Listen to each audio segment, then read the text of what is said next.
My name is Rafaela Odoshi Perry. I was born on June 5th, 1944. I was born in Chalanquiza, where I live now, here in Saipan. My parents' name are Francisco Taisakan Odoshi and Lorenza. Her maiden name is Ogarto Warakay Odoshina. They are 5 boys and 6 girls, including me, 7. I was only 10 years old when the invasion came. My dad was working for the sugar cane, and my mom was working for a doctor, a Japanese doctor, and making sake. My grandfather was originally from Korea, and then he migrated to Japan and changed his last name to Odoshi. And he came here and then went back to Japan. And at that time, I learned that there was a big fire in Japan, and he never came back to Saipan after he left. Well, I know that our dad was a very hardworking man. He worked for the mayor's office, and at that time, the mayor's office is in Sike, and we used to live in Chalanlolo. So he will rode his bike down to Sike and come back at night and work on people's car after work, and us and my mother will be home, as a housewife. When I was born and the war came, my relative borrowed the cow that will go into the bull cart. So when the war came, we were living in Chalanquiza because that's where I was born.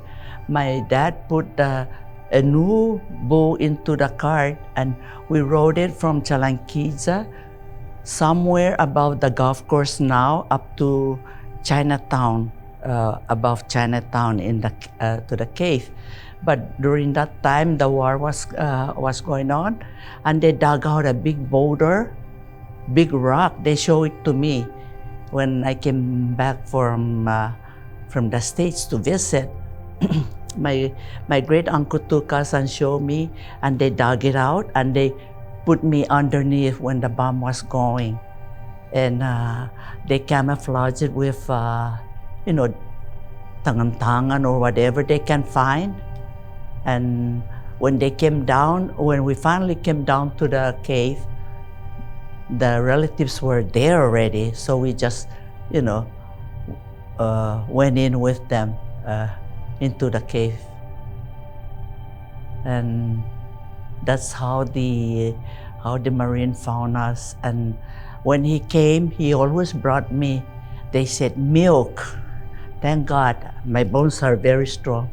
Milk. And I would say that honestly, my bones are very strong. The milk, and every time he came, he would like to carry me. And they told me that they were worried that he might kidnap me, So they said, give it to him because, give her to him because, what was that? He might kill us, but watch it where he's going because he might kidnap the baby. Yeah. And he always brought me milk from the galley. That's what they said. That one I remember very well because my dad used to go out to get young coconuts for me, and the relatives in the cave above the Chinatown, we were there, and the family will take those as our Carolinian cultural, would take it out aside for the people that died during that time. They call it asome. And when my dad learned about that, he was not very happy because he said he went out to get the young coconuts for me, and here the elders took it out for the dead people as our custom or cultural. My mom was breastfeeding me too, and the Marine that landed here, it was named Rafaela Griffith. And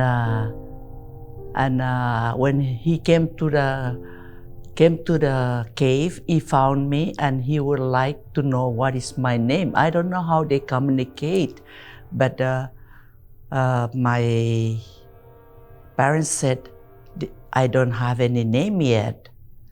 And what was that? And then he would like me to be named after him, but his name was Rapael, Griffin. And they said that cannot be it because I'm a female. So when they registered me for baptism, the Spanish spell it as Rafael. That's how I got my name, from that Marine that landed here. When I was growing up, I remember coming here to Micro Beach. And there was a big beach, and then there's a sandbar. And we used to come here, I think, almost every month to swim. And honestly, up to now, if I'm around here, I said, let's go to Micro Beach, we'll drive around. And also, I remember at the Susupi, we used to pass like a fence, and I didn't know that that was the Susupi, what do you call it? Where they put the people there. And the old hospital, military hospital, where the DPS is at. I remember that.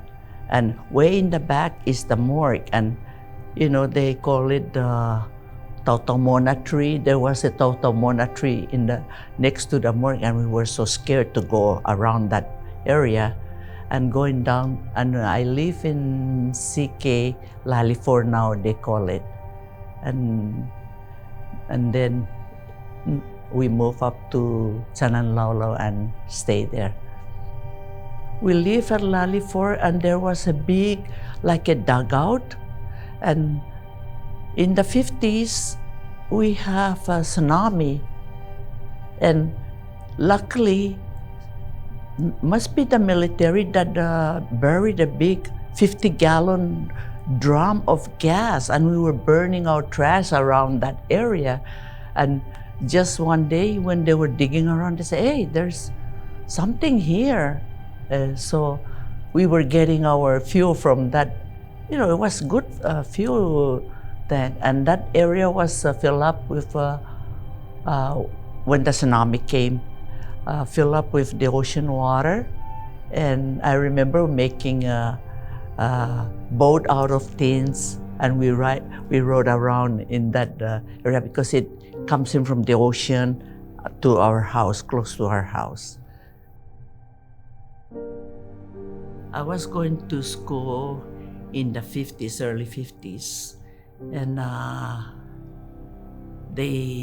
because we are, my dad's is part Chamorro, and they were surprised that I know how to speak Chamorro. And our parents were very strict, My dad would like us to be educated. And at that time, most of the girls will graduate. There was no high school, only up to 6th grade, and then from 6th grade, they have the intermediate school, which is called Salampiyao School, intermediate school. So our dad was very, what is that? I could tell that's from his Korean blood. He wants us to be educated. And all of us graduated, myself and except for one, graduated from high school, but my other sister, who is below me, she didn't graduate. She didn't want to graduate. She wants to go to work and make money. And we walked to school, except for the people that lives further away from Susupi. They rode on the bus. But we walked to school from the Susupi village down to Sikyo or intermediate. Kids will go home during lunch hour and have their lunch and go back to school. There was no school lunch at that time. And we participated in a lot of activities. And on October 24th, we celebrated United Nations Day, and everybody gathered, and they all gathered. We all gathered at the Mount Carmel Cathedral now, and marched down to the Chalancanoa Elementary School ball field, where we all have some kind of performance. Oh, after I finished school, my life took me from north to south, south to west, north, south, east, west, I should say. Because I was in the Commonwealth Airport and the Seaport board member. And as they told me that I had the longest term in there, so I travel a lot. I even traveled to Europe and the Asian and the South Pacific and the United States. And I stayed when I was in school, I don't want to learn anything about the United States because I consider my family were very poor. And they were telling us about, big skyscraper, Los Angeles Airport, Logan Airport, Washington, D.C. I said, why should I study that? I'll never get to those places. But when I married, a Navy that was here during the Naval Administration, he took me way to the East Coast, and that's when I travel a lot in the United States. And I went to those places that I've never been to, that I said I'm not gonna go there because, I'm not gonna study that because of my family. In fact, I almost, I was working for the headquarters, Public Works, and can I mention that? Yes, of course. And the director of the nursing board was supposed to send me to Santo Tomas in the Philippines to study nursing. And I said, okay, I'll go. But I was thinking that my dad was working so hard, and I'm the oldest of everyone, of my siblings. And I thought about it, and I told Dr. Vittorelli at that time, I said, I'm sorry, Doc, I'm not going. I want to stay and help my dad. I met him at the Naval Hospital. I was supposed, I went there to have my physical to be a nun, believe it or not. But because our parents believed that I'm the oldest, I should be a nun, because my aunt from my mother's side was the oldest and she was a nun, the only Carolinian nun. So I went, and that time it was my birthday after my operation, and Paul was in the OPD, was working as a corpsman in the outpatient department. I was telling him that, he said, what is your date of birth? I said, June 5th, 1944. Oh, today is your birthday. And I said, yes. And he said, will you please ask your mom if I can come out and talk to you? And I asked my mom was with me, and she said, what's wrong with that? Very innocent. But I know my mom loves everybody, and she has a heart. All of my mom's siblings too. So Paul came out and then started talking to me. Can I come to your house? I said, what for? I want to give you a gift. I said, it's okay, it's okay. He said, no, I want to come and give you a gift. So I said, okay. So knowing my dad, because he wants me to keep on going to school, I said, okay, we can meet in Chalanlolo Beach. And there's what do you call those, like out there, like built up, what do you call that? One of them is out here on the ground. Yeah, bunker. And I said, a cave. And Paul was looking for a cave. And it is not right on Chalanlolo. It's on Chalanlolo, but he was on the south side where we usually swam. And he was looking for me. And I wasn't there, so, he checked, and my aunt and my aunt said, she's not here. So he went back down and he found me. So that's how we started.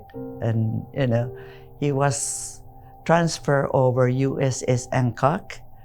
For 4 years we waited, and then he came back. And he said he doesn't like his family to be on land and him at sea or far away from. And he was a very wonderful man. I could be a queen of the house all the time, yeah. And my kids too, Not only me, he was very good to all of my family. Oh, his name is Paul William Perry, originally from Rockland, Maine.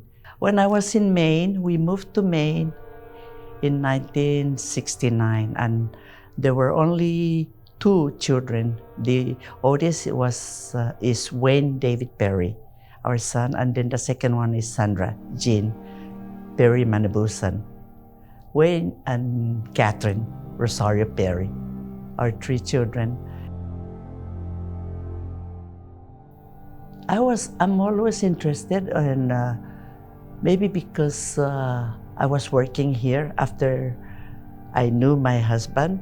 Before we were married, I was working here at the Naval Hospital. And then when he moved away, I was working and going to school. But then when we moved to Maine, I like to volunteer. I volunteer for ambulance. So I was helping the ambulance since 69. I helped them for 10 years, I think. I'm not too sure now, but we moved there in 69. And help a lot with the school, activities and the church.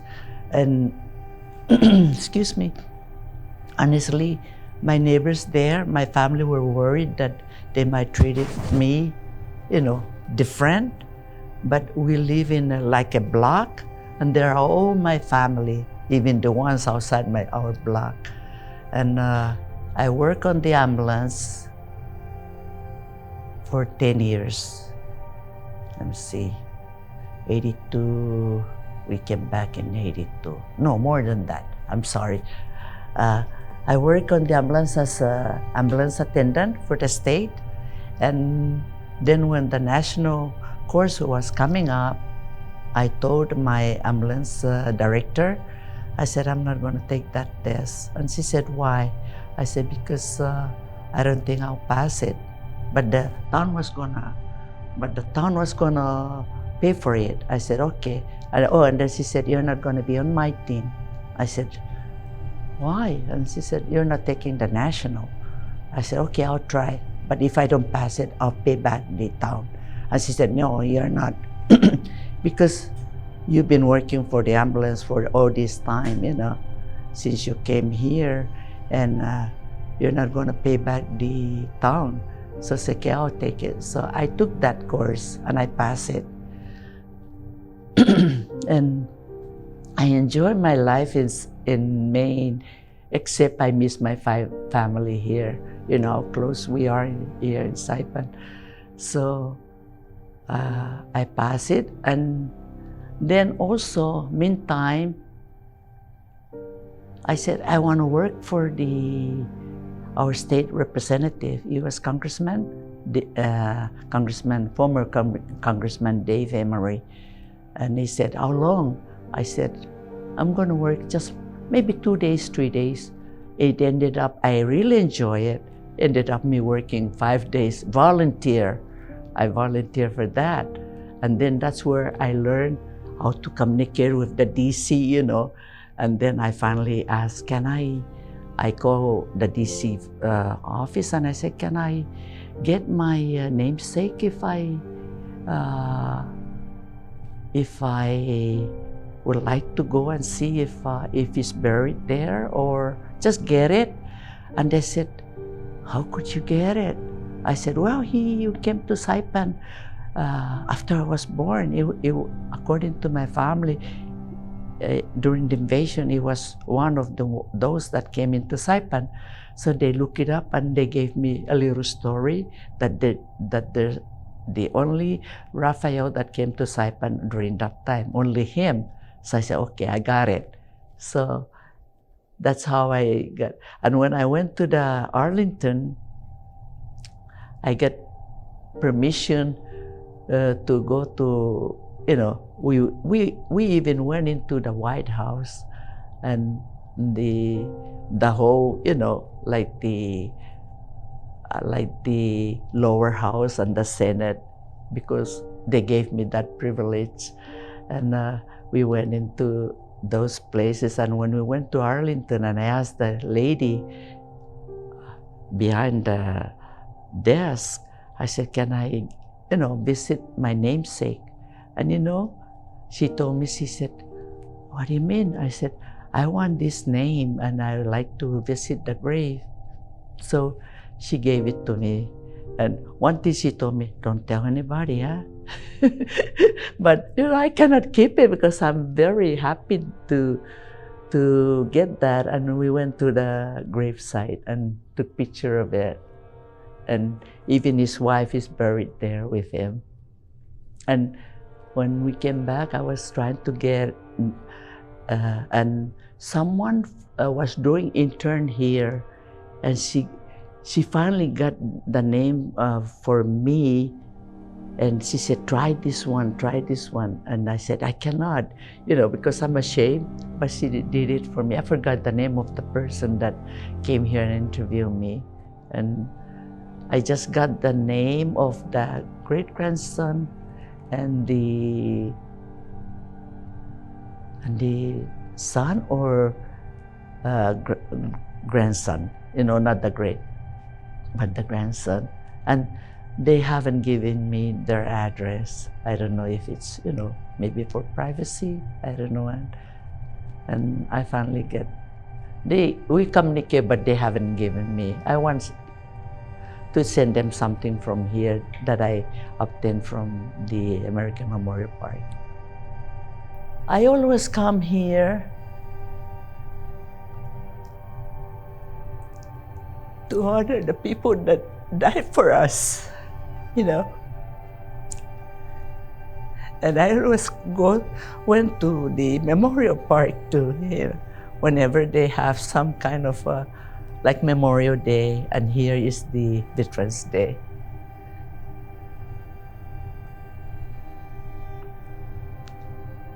I give thanks to those vets.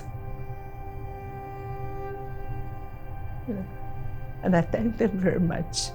I still like to help.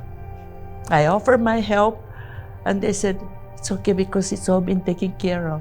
But when Ruth and Mr. Cepeda were the head of the Veterans office, they gather us and we work together with them.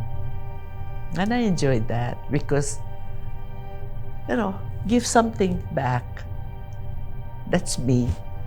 I like to give something back for my gratitude. And during I think it was 70 years or 60 years ago, when they celebrated the Veterans Day, I was the one who suggested that we're gonna wear a t-shirt that says "War Baby" and in the back "Forever Grateful." on our, and I still have my T-shirt. So, but I still like to help.